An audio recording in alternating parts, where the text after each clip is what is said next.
J'ai longtemps cru que j'étais seul à douter et seul à me demander comment un métier choisi par passion pouvait devenir un tel poids. Bienvenue dans Indiana Vets. Je m'appelle Anthony Bourg, je suis vétérinaire et j'accompagne les équipes véto dans leur quête d'épanouissement en tant que formateur et coach professionnel. Comme beaucoup d'entre vous certainement, j'ai connu la perte de sens, le burn-out et cette aversion qu'on peut ressentir pour une profession qu'on aime autant qu'elle nous fait souffrir. Dans ce podcast, je vous propose d'écouter des parcours vrais, des confrères et des consoeurs véto, praticiens ou non, des ASV et des étudiants véto qui racontent sans phare leur réalité, leur remise en question, mais aussi leurs solutions et parfois leur reconstruction. Parce que derrière les sourires et des apparences parfois prestigieuses, il y a des êtres humains qui cherchent tout simplement à s'épanouir dans un métier très exigeant. On va sortir ensemble des sentiers battus et comme toute exploration, ça peut secouer. Alors que ça vous brasse ou non, je vous invite à venir en parler avec la communauté sur le groupe Facebook Indiana Vets. Vous êtes prêts ? On part à la recherche de l'épanouissement vétérinaire. C'est parti! Vous sortez tout juste de l'école et rien que le mot entretien d'embauche vous donne déjà des sueurs froides. Si c'est le cas, vous êtes au bon endroit et sachez une chose, vous n'êtes pas seul. Évidemment, je m'adresse également aux personnes qui recherchent un emploi même si vous ne sortez pas tout juste de l'école. Vous n'avez peut-être pas beaucoup d'expérience dedans et si c'est le cas, vraiment, cet épisode est fait pour vous aussi. L'objectif aujourd'hui, c'est de parler aux candidats. Les recruteurs, ce sera dans un second temps, mais pour l'instant, je vais parler aux personnes qui recherchent un emploi. Le but aujourd'hui, ça va être d'expliquer le déroulé d'un entretien d'embauche, savoir ce qui se joue, vous rassurer aussi, et évidemment parler du travail, de la préparation nécessaire. Si c'est pas déjà fait, je vous invite à écouter le précédent épisode court, qui était dédié à la recherche de son job idéal, de sa clinique ou structure idéale. Déjà, commençons par l'entretien d'embauche. Finalement, c'est quoi ? Comment ça se passe ? En fait, c'est un entretien, c'est une rencontre entre deux parties. Il ne s'agit pas d'un examen avec une conversation, un dialogue qui va être vertical, mais bien une conversation entre deux parties qui ont chacune des besoins à satisfaire. Vous, le candidat ou la candidate, vous allez rechercher un environnement qui va être aligné avec vos valeurs, vous allez rechercher une dynamique d'équipe, vous allez rechercher peut-être des spécialités qui vous intéressent et que vous aimeriez développer. L'employeur, lui ou elle, va chercher à comprendre là où vous en êtes au niveau de vos compétences, alors, avec l'idée éventuellement de savoir aussi si votre profil correspond bien à l'équipe déjà en place. Et évidemment, on va aussi voir comment vous vous projetez éventuellement dans les mois, années à venir, quelles sont vos envies, quelle direction vous souhaitez prendre, combien de temps vous voulez rester, etc., etc. Vous l'avez compris, il y a vraiment des besoins dans chaque partie, et en gros, l'objectif de cet entretien d'embauche, c'est de voir si les deux pièces que vous représentez peuvent s'unir telles que deux pièces de puzzle. Hein, j'allais dire, il faut que les deux pièces s'emboîtent, sans mauvais jeu de mots, évidemment, mais en gros, le but, c'est que les deux parties soient complémentaires et que les besoins soient complémentaires. Les peurs les plus fréquentes, et je pense qu'on est vraiment tous passés par là, c'est évidemment lié au manque d'expérience, à la peur de l'inconnu. On ne sait pas comment ça va se passer, on ne sait pas à quoi ça va ressembler. Vu qu'on ne l'a jamais vécu, on s'imagine plein de choses, et cette peur en général, elle vient de là. Souvent, quand on sort de l'école et qu'on manque évidemment d'expérience, il y a une peur de ne pas être assez, de ne pas être à la hauteur, de ne pas avoir les compétences nécessaires. En gros, de ne pas forcément être un bon professionnel ou un bon vétérinaire, vu que je m'adresse aussi beaucoup à des vétérinaires. Des fois aussi, cette peur, elle vient de manque de préparation. On se dit, finalement, j'ai réfléchi à des questions, à des réponses, j'ai peur de ne plus savoir ce que je veux dire, d'avoir le fameux trou de mémoire, peut-être que je vais avoir des questions pièges, et finalement, cette peur-là, elle vient du fait qu'on ne se prépare pas bien, ou en tout cas, on ne sait pas vraiment comment se préparer. Il y a également une autre peur qui est la peur d'être jugé sur à peu près tout, sur notre état là du moment, éventuellement sur le stress, sur notre physique. Il y a plein de peurs à ce niveau-là qui sont dues vraiment à l'évaluation que va faire la personne sur cet entretien. Dites-vous une chose, on est tous passés par un premier entretien et toute personne sait que ces entretiens sont stressants. Il y aura donc assez souvent une bienveillance, même si elle n'est pas forcément manifestée ou verbalisée vis-à-vis de ce stress, et les mains qui tremblent, la voix qui tremble. Mettez-vous à l'aise là-dessus, vraiment on y est tous passés. Maintenant, on va aller sur le travail qui est à réaliser, comme je l'ai dit. Assez souvent, les personnes viennent avec un semblant de préparation, ou parfois même les mains dans les poches, en se disant Bon, bah, finalement, je suis quelqu'un de spontané, je suis naturel, ça a toujours fonctionné comme ça, donc allons-y gaiement. De toute façon, ça passe ou ça casse. Il va m'aimer, il va pas m'aimer. Bon, on verra bien. Bon, ça, je ne détiens pas la vérité avec un V majuscule, hein, la vérité absolue, mais assez souvent, c'est se saboter. Pourquoi ? Parce que vous avez des besoins particuliers, sans faire le travail en amont, on n'est pas forcément confiant, on va pas forcément avoir de l'assurance vis-à-vis de nos besoins, et on ne va pas avoir forcément les informations sur lesquelles nous appuyer pour négocier. Parce que, évidemment, chaque partie va avoir, je l'ai dit plusieurs fois, des besoins, des idées bien précises, et parfois il va falloir faire un pas vers l'autre pour pouvoir être vraiment dans une forme de complémentarité. Le travail de préparation, il va commencer par clarifier vos compétences, c'est-à-dire où est-ce que vous en êtes à l'heure actuelle. Peut-être renseignez-vous en amont sur qu'est-ce qu'attend finalement un recruteur à votre stade. Si vous sortez d'école, qu'est-ce que vous êtes censé savoir faire selon les recruteurs et les recruteuses.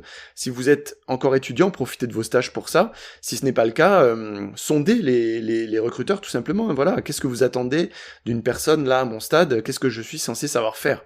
Comme ça, vous aurez des éléments de réponse. Donc réfléchissez à vos forces, éventuellement aux pistes d'amélioration, où est-ce que vous en êtes par exemple, j'en sais rien si c'est en canine sur les overload chain, est-ce que vous êtes capable de la faire si c'est avec une ASV, est-ce que vous n'êtes pas du tout capable même avec une ASV, le tout ça va être d'être vraiment transparent.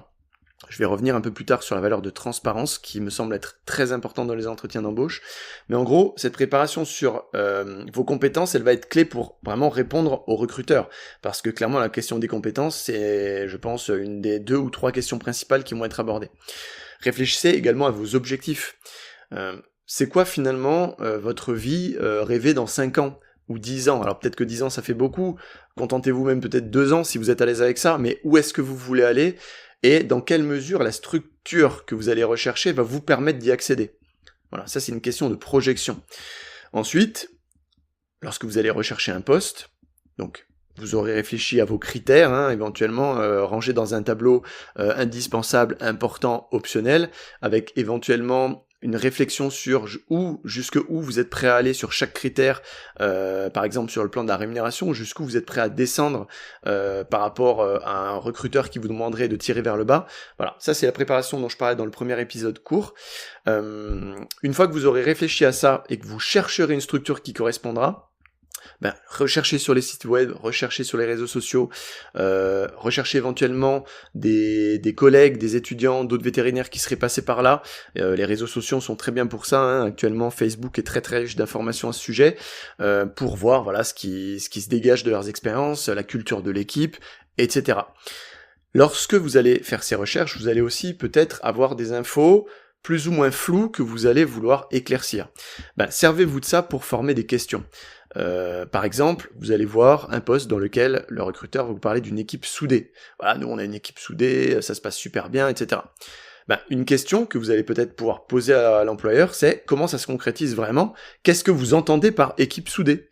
Moi je vous invite à faire vraiment des questions ouvertes qui commencent par qu'est-ce que et pas des questions fermées qui commencent par est-ce que.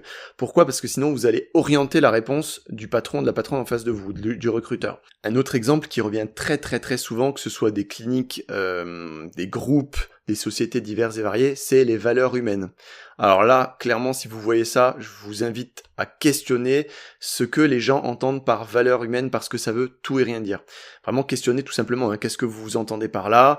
Voilà, dans les valeurs humaines, pour vous, il y a quoi ? Comment ça se concrétise vraiment sur le terrain ? Comment l'équipe vit ça, etc.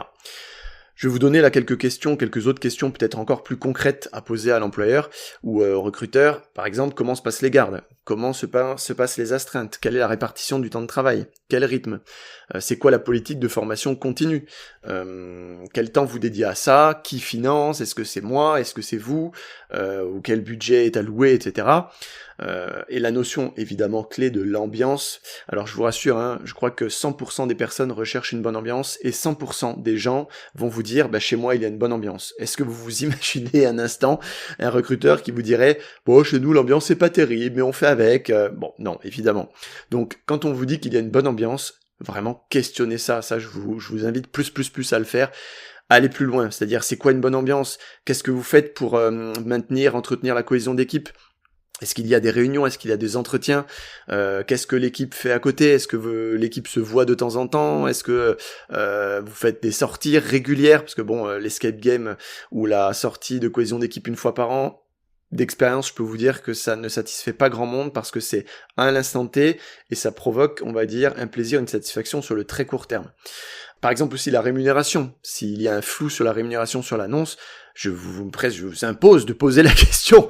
Je vous rassure, personne ne vit d'amour et d'eau fraîche. Les personnes en face de vous dirigent des entreprises, si c'est directement l'employeur. Si c'est des recruteurs, ils ont évidemment des informations et des règles à suivre.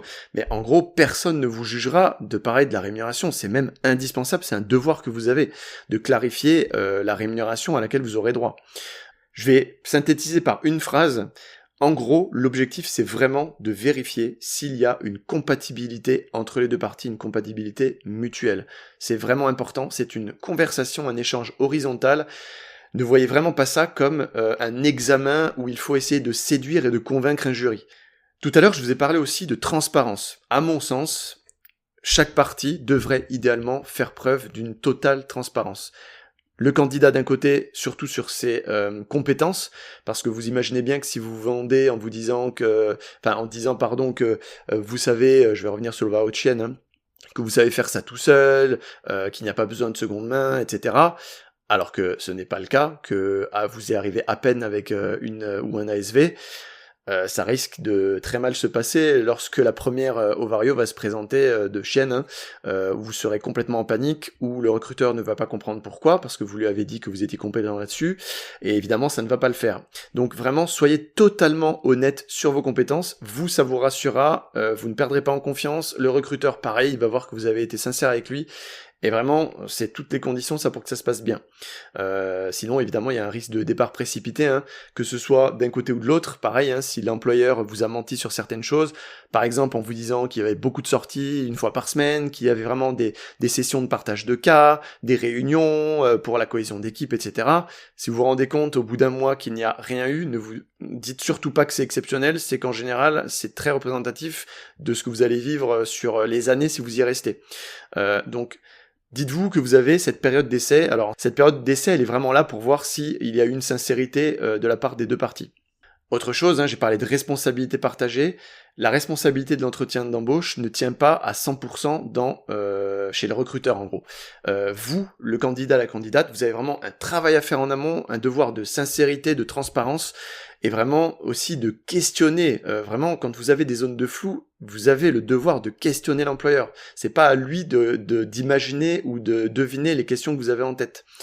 J'ai envie aussi de dire que l'entretien d'embauche, à mon sens, devrait être envisagé comme un préquel à un futur partenariat. Je l'ai dit à plusieurs reprises, hein, il s'agit de quelque chose d'horizontal et pas de vertical, c'est-à-dire que au moment de l'entretien d'embauche, la personne en face de vous n'est pas votre patron, n'est pas votre dirigeant. Vous êtes un candidat à ce moment-là. Donc c'est en vue d'un futur partenariat. Il n'est pas censé y avoir de rapport de force à ce moment-là.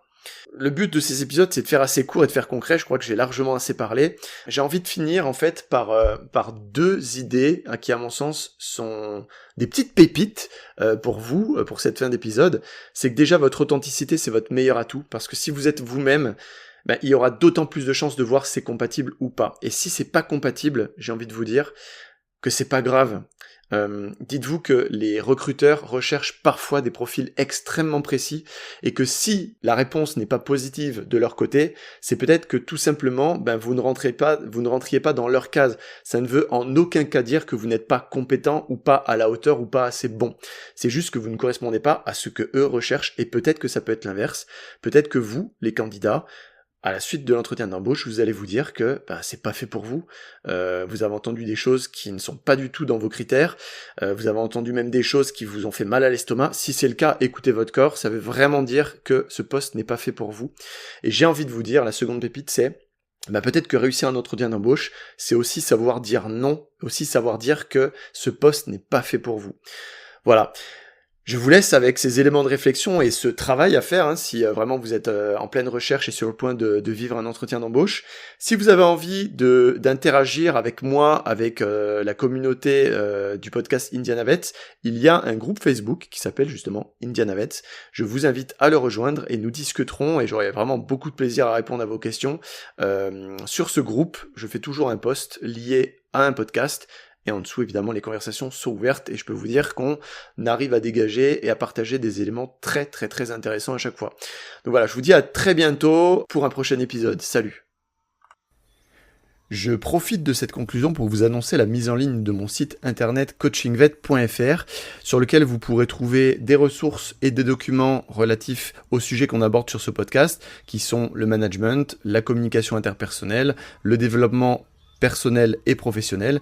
J'y ai aussi répertorié les différents accompagnements que je propose, qu'il s'agisse d'accompagnements individuels ou collectifs, et qui s'adressent évidemment à tous les types de statuts, du salariat à la collaboration libérale, et également à la fonction de dirigeant de structure. Je propose systématiquement une session en visio d'une durée d'1 heure, gratuite et sans engagement, pour faire connaissance et pour parler de votre contexte professionnel et des problématiques qui se posent à vous. L'objet de cette session de découverte est évidemment de réfléchir ensemble à comment trouver des solutions et éventuellement comment je peux moi vous aider avec mes compétences de formateur, de coach professionnel et mon expérience de vétérinaire.